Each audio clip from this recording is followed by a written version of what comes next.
मज़ेदार स्टोरी देखने के लिए सब्सक्राइब जरूर करें दोस्तों। हिमालय के पेड़ पौधे बहुत अनोखे थे। एक पेड़ पौधे और कहीं नहीं पाए जाते थे। इन लगने वाले फल और फूल सबसे अलग होते थे। इन पर लगने वाले फल इतने मीठे और खूबसूरतदार होते हैं कि कोई भी इन्हें खाए बिना रह नहीं सकता। ऐसा ही एक पेड़ नदी किनारे था जिस पर सारे बंदर राजा के साथ रहा करते थे। बंदरों के राजा का नाम महापापी था। महापापी बहुत ही समझदार और ज्ञानवान था। महापापी का आदेश था कि पेड़ पर कोई फल न छोड़ा जाए। जैसे ही फल पकने होता है तो वैसे ही वानर उसे खा लेते थे। महापापी का मानना था कि अगर कोई पक्का फल टूटकर नदी के रास्ते किसी मनुष्य तक पहुंचता है तो उनके लिए बहुत हानिकारक हो सकता है। सभी वानर महापापी की इस बात में सहमत थे और उनकी आज्ञा का पालन करते थे। लेकिन एक दिन फल नदी में गिरा तो पत्तियों के बीच छुपा था।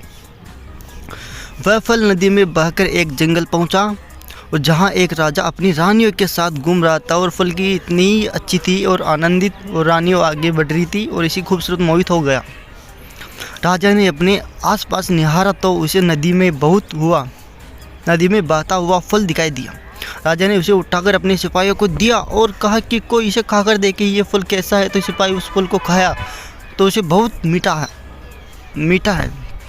इसके बाद राजा ने उसे फल को खाया और आनंदित उठा और उसने सिपाहियों को उस पेड़ को खोज निकालने का आदेश दिया जहां से ये फल आया था। काफ़ी मेहनत के बाद राजा के सिपाहियों ने पेड़ को खोजा निकाला और इस नदी किनारे सुंदर पेड़ नजर आया। उस बहुत सारे वानर बैठे हुए थे।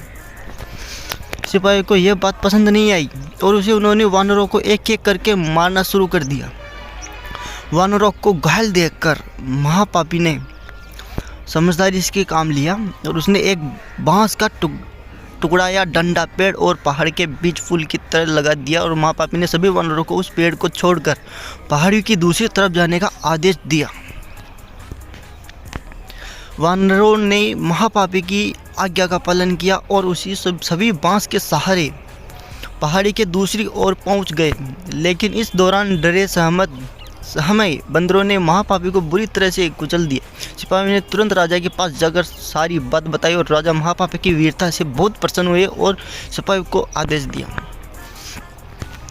और इसी बात पर सिपाही ने ऐसा ही किया। लेकिन जब महाकवि को महल लाया गया तब वह मर चुका था। कहानी से ये शिक्षा मिलती है कि वीरता और समझदारी हमें इतिहास के पन्नों में जगह देती है। साथ ही इसी कहानी से ये भी शिक्षा मिलती है कि मुश्किल घड़ी में समझदारी से काम लेना चाहिए। और सब्सक्राइब जरूर करिए दोस्तों, कहानी अच्छी लगी तो।